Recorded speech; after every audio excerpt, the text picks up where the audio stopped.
Hello. Today we'll be discussing something very important and has become almost like a political trend in Nigeria in recent times.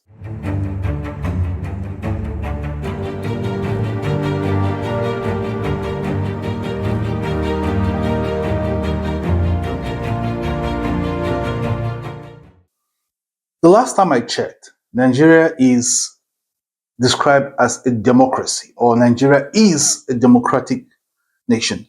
And one of the important tenets, or one of the important characteristics of a democratic nation, aside having periodic elections, having political parties, campaigns, and all of that, there are other important tenets of a democratic country. And one important aspect of democracy is freedom of speech.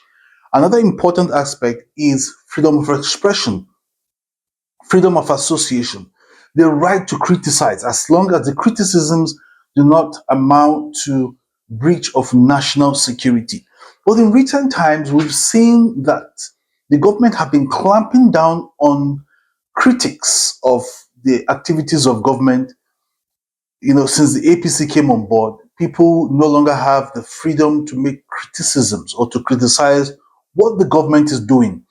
From people saying, airing their views based on their frustrations about the economic decline, banditry, insecurity, kidnapping, poverty, the wastages of government, the lies, the propaganda of government. People have now been coming out to criticize all of these, and they're being arrested. Somebody will just sit in his house, make a video about criticizing the government, and the next day this person is picked up, detained, and locked up in prison for no reason. Now we've seen this happening to the lady who was arrested, saying that she threatened the son of the president. How can even a hapless civilian threaten the life of the president's son, who is always going about with tons, of security and at taxpayers' expense? Or is it Dele Farotimi that was arrested for, criticizing the judiciary, which we all know is not it's not a lie, because the judiciary has now been reduced to appendages of the political class, of the ruling class?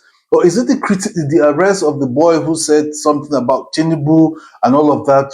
This was have been arrested. Meanwhile, we have bandits operating freely, in the northwest, collecting taxes, depriving people from going to their farms and killing people arbitrarily, and doing having a good presence on the social media. These people have not been picked up. Even the minister of power talked about their inability to carry out effective maintenance of the national grid or the Kanji dam because of bandits. So the government, the people the government should go after, they're not going after. They're going about after the civilians. So Nigeria has now been reduced from a democratic country to an autocratic country, where or an authoritarian state where people are no longer free to air their views. It's more or less saying that Nigeria has become North Korea, where people are not permitted, to say anything against the government, even if it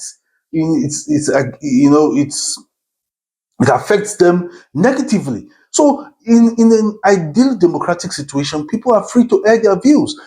And recently, we've seen, the Labour Party presidential candidate in the person of Peter Obi saying that they are now threat to his life and family simply because of his views about the current state of Nigeria, which he gave on the 1st of January. So, and in an ideal democratic country, opposition is key.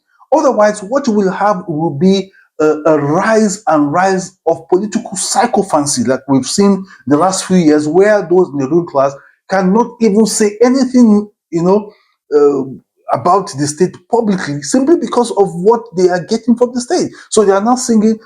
Politicians have now been reduced to praise singers, okay, saying what the government want to hear, just singing the praise of the president, singing the praise of the governor, singing praise of those who hold political offices because of what they will get.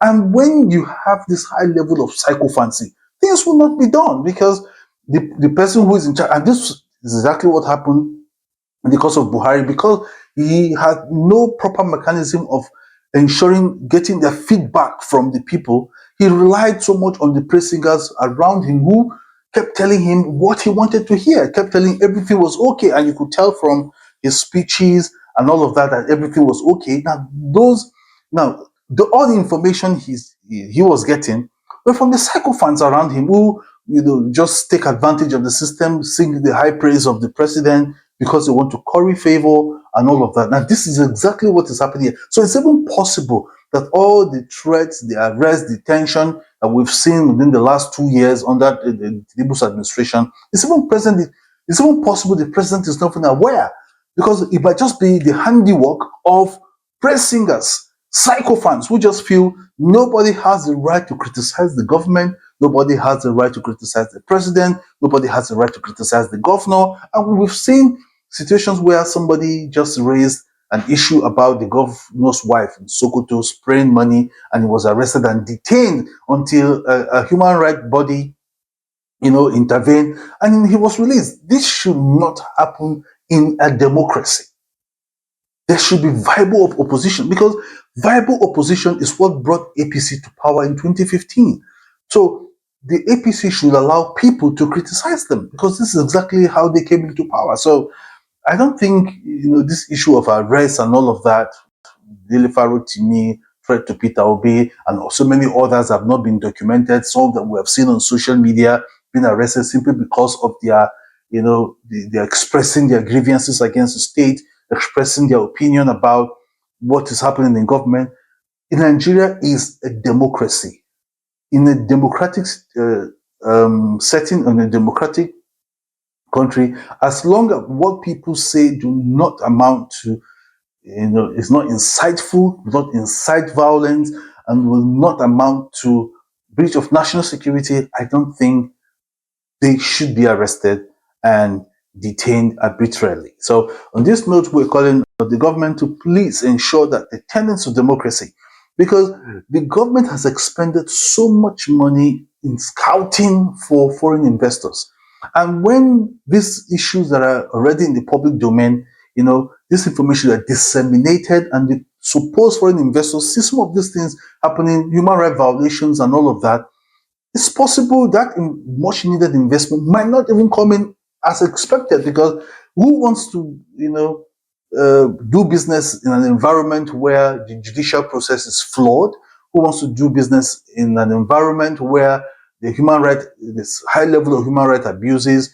Who wants to do business in an environment where the tenets of democracy, freedom of expression and freedom of press is not guaranteed? So I think the government needs to do better, and then to ensure that we have a viable democracy as is practiced in the countries where we borrowed these things from.